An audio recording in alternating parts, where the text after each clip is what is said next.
Meu nome é Penélope de Carvalho e estamos lendo o livro O Poder da Oração, do autor Joseph Murphy. Capítulo 8, versículo 1. E tendo aberto o sétimo selo, fez-se silêncio no céu quase por meia hora. Versículo 2. E vi os 7 anjos que estavam em pé diante de Deus, e foram-lhes dadas 7 trombetas. O sétimo selo é o mesmo que o sétimo dia ou o sétimo tom, que significa o sossego, o repouso, o silêncio que se segue à verdadeira oração. Meia hora significa meio tempo, que é um termo indefinido, pois não sabemos nada sobre o mistério da criação. Os caminhos do nosso subconsciente são insondáveis.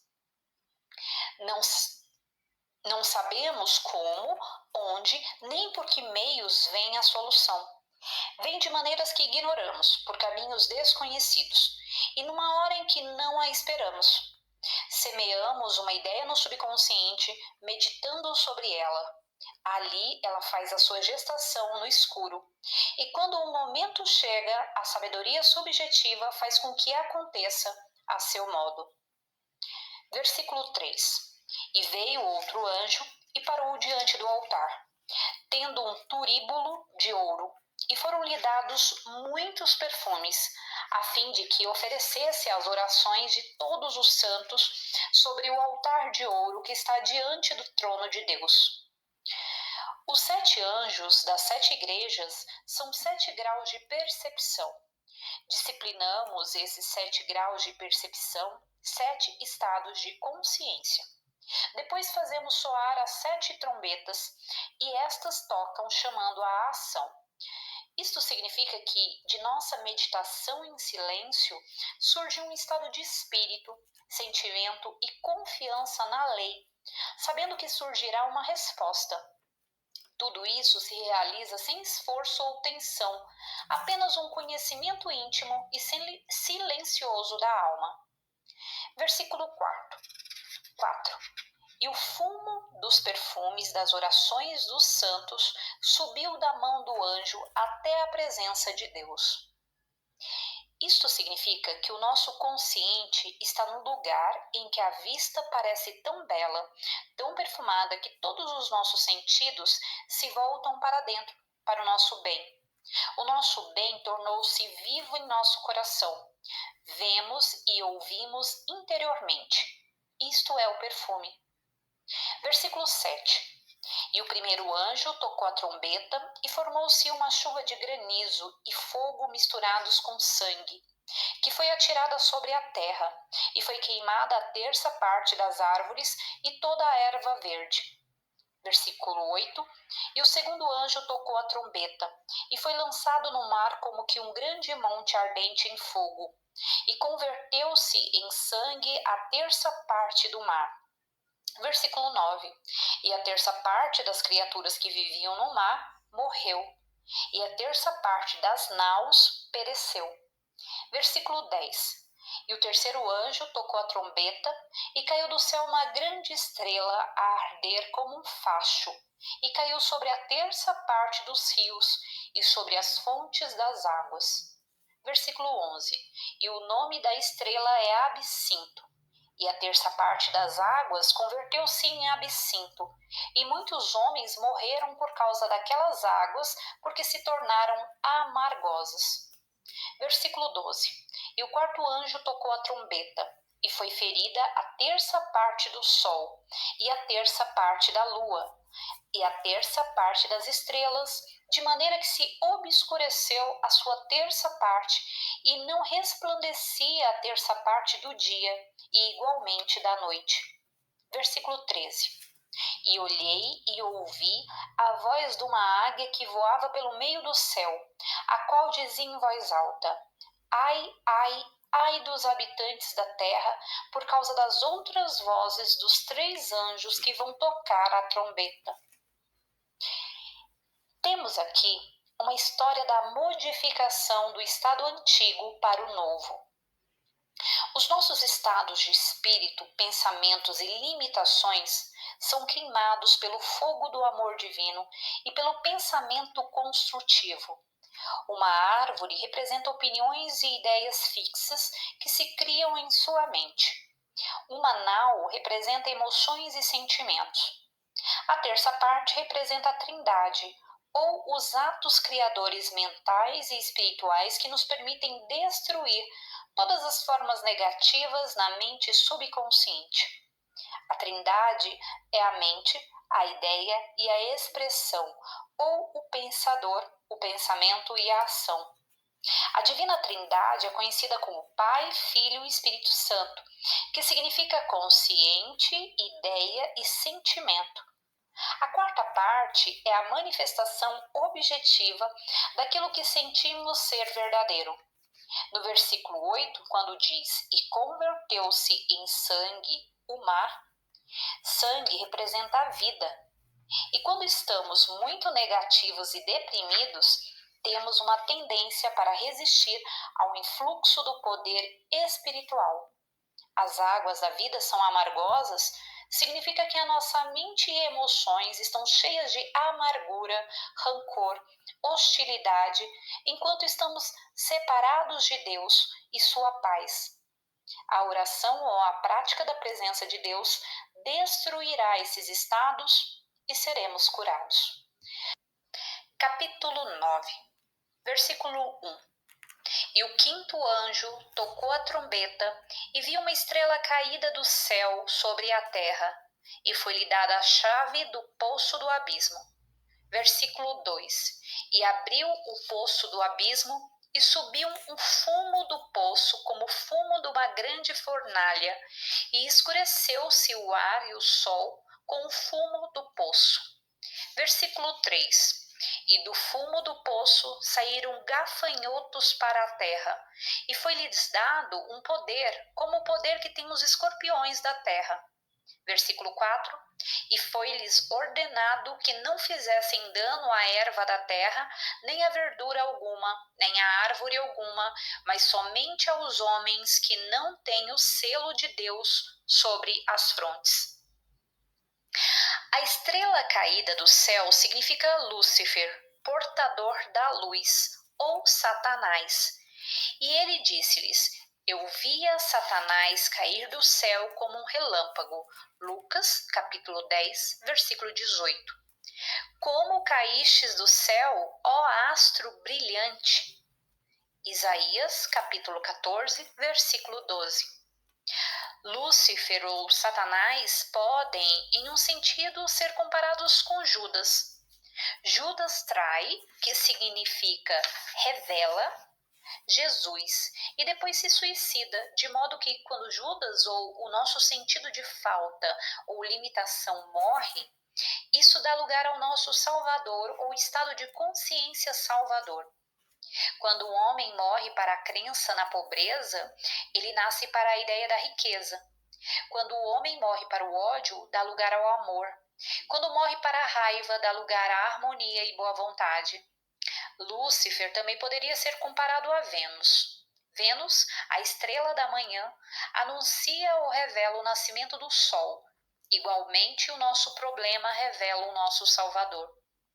Se você está na prisão, quer a liberdade. Se doente, quer a saúde.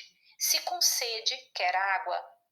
A água seria o seu salvador se você estivesse morrendo de sede no deserto. Lúcifer, como Judas, é a nossa sensação de falta que deve morrer antes que o Salvador possa entrar. Não podemos ter o nosso Salvador, o estado que nos favorecerá antes que o sentido de falta desapareça de nosso consciente. Quando Lúcifer, sentido de falta, cai do céu, do consciente, ele proclama o nosso Salvador. O nosso Salvador é a realização do desejo de nosso coração. Os versículos 1 e 2 referem-se à mente subjetiva, que é o lugar da morte ou dissolução dos estados negativos, complexos, medos, etc. É também a lei da vida. A semente que depositamos no solo sofre a dissolução, ao mesmo tempo que transmite sua energia, vitalidade e força a outra forma de si. A semente primeiro deve morrer para dar vida a algo novo. O nosso desejo deve morrer no subconsciente, o que se dá sempre que conseguimos, pelo sentimento, impregnar a nossa mente subconsciente. Aí surge a manifestação ou a resposta à nossa oração. O selo de Deus nas frontes significa a sua convicção da supremacia do poder espiritual. A fronte significa o seu intelecto ou mente consciente, que tem noção dos valores espirituais. O selo de Deus está em sua fronte quando você sabe que a lei de Deus reage imediatamente ao seu pensamento positivo. Temos uma nova natureza ou nome porque a nossa segurança, nossa confiança e nossa fé são capazes de conceder à vida a cada vez mais qualidades divinas em nossa vida. Os gafanhotos representam o alimento dos 5 sentidos que nos perturbam e assustam. Mas quando sabemos que o mundo exterior não tem poder sobre nós e que somente o espírito é a causa, estamos livres. E os gafanhotos ou temores do mundo não nos perturbam. Versículo 13. O 6º anjo tocou a trombeta e ouviu uma voz dos 4 cantos do altar de ouro que está diante dos olhos de Deus. Versículo 14. A qual dizia ao 6º anjo que tinha a trombeta: solta os 4 anjos que estão atados no grande rio Eufrates. Os 4 cantos são símbolos da sua consciência e seus 4 poderes, já explicados como o Pai, consciente, o Filho, ideia, desejo, e Espírito Santo, sentimento de integridade ou unidade com o seu desejo. E a 4ª parte, objetivação do seu desejo ou o Filho manifestado. O versículo 14 é o mesmo que o versículo anterior, indicando um movimento de impulso como o consciente. Eufrates significa o poder criador dentro de você, pelo qual você frutifica e faz aparecer a glória de Deus. Versículo 16. E o número do exército de cavalaria era de 200 milhões, porque ouvi dizer o seu número, ouvi dizer o seu número. Versículo 17. E vi assim, os cavalos na visão, os que estavam montados neles tinha couraças de cor de fogo, de jacinto e de enxofre, e as cabeças dos cavalos eram como as cabeças de leões, e da sua boca saíam fogo, fumo e enxofre. Os vastos exércitos de cavalaria representam o poder ilimitado da presença de Deus. Os homens mortos pelo fogo representam pensamentos, opiniões, crenças que são dissolvidos pelo fogo ou a inteligência divina e a compreensão das verdades de Deus e da vida. Os conceitos espirituais ou os exércitos do céu destroem os pensamentos falsos e supersticiosos e as tendências negativas do homem. Capítulo 10, versículo 1. Então vi outro anjo forte que descia do céu, vestido de uma nuvem e com um arco-íris sobre a sua cabeça, e o seu rosto era como o sol, e os pés como colunas de fogo. Versículo 2. E tinha na mão um livrinho aberto, e pôs o pé direito sobre o mar e o esquerdo sobre a terra. Versículo 3. E gritou em alta voz como um leão quando ruge. E depois que gritou, 7 trovões fizeram ouvir suas vozes. Versículo 4. E depois que os 7 trovões fizeram ouvir as suas vozes, eu dispunha-me a descrevê-las, mas ouvi uma voz do céu que me dizia: sela as palavras dos 7 trovões e não as escreva. O livrinho é a mente subjetiva em que escrevemos e gravamos todos os conceitos, todas as nossas impressões e crenças. O pé direito sobre o mar significa disciplinar a mente pela boa compreensão da lei. Nós estamos todos vivendo no mar da mente e emoções, e temos de aprender que o caminho do amor está aberto a todos, em todas as circunstâncias, e nele você pode pisar neste momento. Não é preciso um treino especial para pôr o seu pé direito sobre o mar. Os pés significam a compreensão na linguagem bíblica. Você pode começar neste momento a expulsar com firmeza de sua mentalidade todos os pensamentos de animosidade, amargura ou condenação pessoal, de ressentimentos e toda e qualquer coisa que contrariar a regra de ouro e a lei do amor. Passe a amar as verdades eternas, o amor, a bondade, a verdade, a boa vontade, honestidade e justiça. O amor o curará. O amor o consolará e abençoará de inúmeras maneiras. O amor iluminará o seu caminho e lhe dará paz de espírito. Você coloca o seu pé na terra neste sentido. A terra significa a manifestação, tal como o seu corpo, ambiente, condições, etc. O pé esquerdo significa que você sabe que a condição subjetiva sempre há de derrubar a condição objetiva. Você pode sempre retrair-se e visualizar o modo como quer que sejam as coisas, e os movimentos interiores e silenciosos do consciente produzirão condições externas que se adaptem à sua convicção interior. Todas as dúvidas e medos desaparecem quando tomamos consciência do poder oculto. Os 7 trovões são 7 qualidades do consciente. O anjo forte citado é a sua convicção inabalável, que vem do céu da sua própria mente iluminada. 7 quer dizer completo, que por sua vez simboliza o leão, o estado vencedor do consciente. O versículo 4 transmite o conselho de que devemos ficar tranquilos e convictos de que a nossa oração está atendida.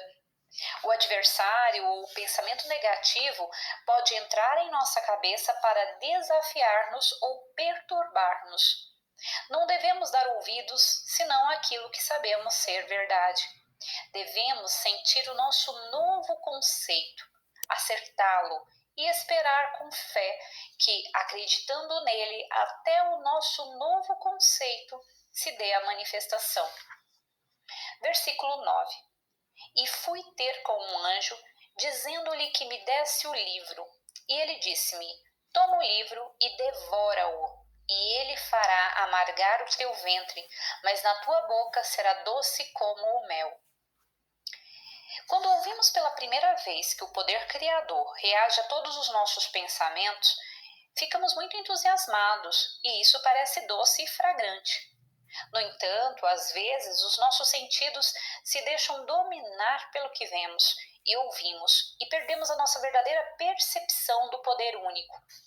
Quando admitimos outro poder, começamos a nos opor e a resistir a ele.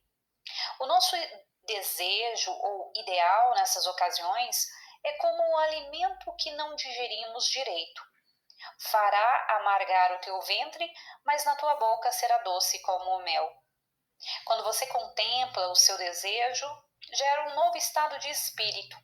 Mas se achar que há alguma coisa que o bloqueie ou algum agente externo que o possa frustrar, então você estará na situação especial e difícil de brigar com o seu próprio pensamento. Isso cria confusão, irritabilidade e raiva. É uma briga em sua mente que se assemelha à briga no estômago quando o alimento não é digerido nem assimilado direito. Se você acredita num poder do mal, está na verdade negando o poder do Deus único e sua onipotência.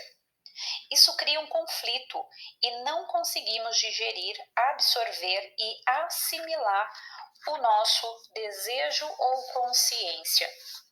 A solução de toda a questão é que você tem de identificar-se com um poder universal, de onde vem a sua força, poder e fé.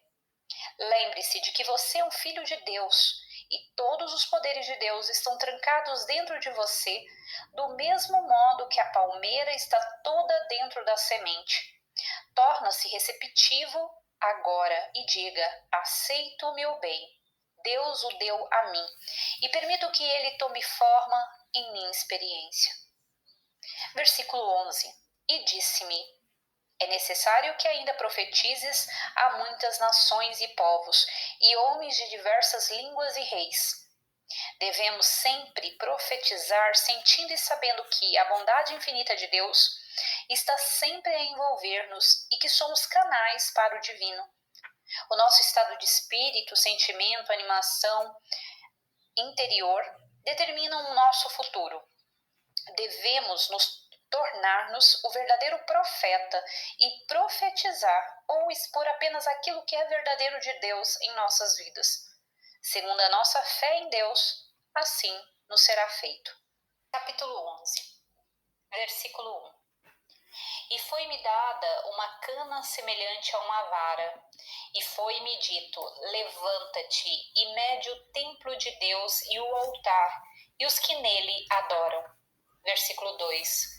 Mas o átrio que está fora do templo, deixa-o de parte, e não o meças, porque ele foi dado aos gentios, e eles hão de pisar a cidade santa durante 42 meses. Versículo 3. E darei às minhas duas testemunhas o poder de profetizar, vestidas de saco durante 1260 dias. A vara é um símbolo de autoridade exercida ativamente. O consciente é a única autoridade. Não podemos ter nada a não ser pelo direito do consciente. O homem é o medidor. Medimos o templo de Deus por nosso grau de fé, percepção ou convicção interior da infinita bondade de Deus. E segundo a nossa medida ou grau de aceitação ou receptividade, assim nos é feito. No versículo 2, o átrio é o mundo das aparências. Não medimos o átrio porque trabalhamos no reino interior da mente. E aquilo que sentimos e aceitamos como verdadeiro no interior, experimentaremos no exterior. 42 meses indica um tempo indefinido. Ao pé da letra significa 3 anos e meio. O algarismo 4, no simbolismo da Bíblia, significa a objetivação ou manifestação, o ciclo completo. Em outras palavras, o modo pelo qual a nossa oração será atendida nos é oculto e não sabemos o dia, hora ou minuto em que a solução virá com a cura em suas asas. Os nossos pensamentos, medos, opiniões e ideias negativos têm de ser redimidos pela luz de Deus. Do contrário, poderão espezinhar ou impedir de uma manifestação e demonstração perfeita a espiritualidade ou consciência de Deus no interior do homem. Versículo 4. Estes são 2 oliveiras e os 2 candeeiros postos diante do Senhor da terra. Versículo 5. E se alguém lhes quiser fazer mal, sairá fogo das suas bocas, que devorará os seus inimigos. E se alguém os quiser ofender, é assim que deve morrer. Versículo 6. Eles têm poder de fechar o céu para que não chova durante o tempo que durar a sua profecia, e têm poder sobre as águas para as converter em sangue, e de ferir a terra com todo gênero de pragas todas as vezes que quiserem. Versículo 7. E depois que tiverem acabado de dar o seu testemunho, a fera que sobe do abismo fará guerra contra eles, e vencê-lo-ás e matá-lo-ás. Versículo 8.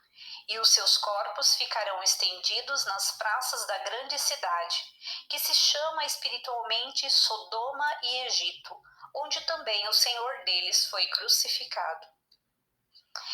Esses versículos tratam da história das 2 testemunhas que são o amor e a sabedoria. Amor é a lealdade e a adesão ao poder único, e sabedoria representa a ideia verdadeira. Esses 2 dão testemunho de um terceiro que virá. O filho, ou resposta à nossa oração, virá quando o nosso eu sou se casa ou se une ao nosso ideal. As duas testemunhas ou duas oliveiras representam o modo pelo qual o óleo ou natureza de Deus ou o Espírito surge manifestando-se em nossas vidas. A união de duas coisas produz uma terceira. A união de um pai e uma mãe produz um filho. A sua ideia verdadeira, envolvida no amor, aparecerá como forma, função, experiência, condição ou fato. A fera que sobe do abismo representa um pensamento tradicional ou preconceituoso dominante que o intimida, impedindo que as duas testemunhas dentro de você funcionem de modo que elas permaneçam aparentemente inativas. No entanto, a verdade vence sempre. O erro não tem princípio algum a apoiá-lo e nada que o sustente.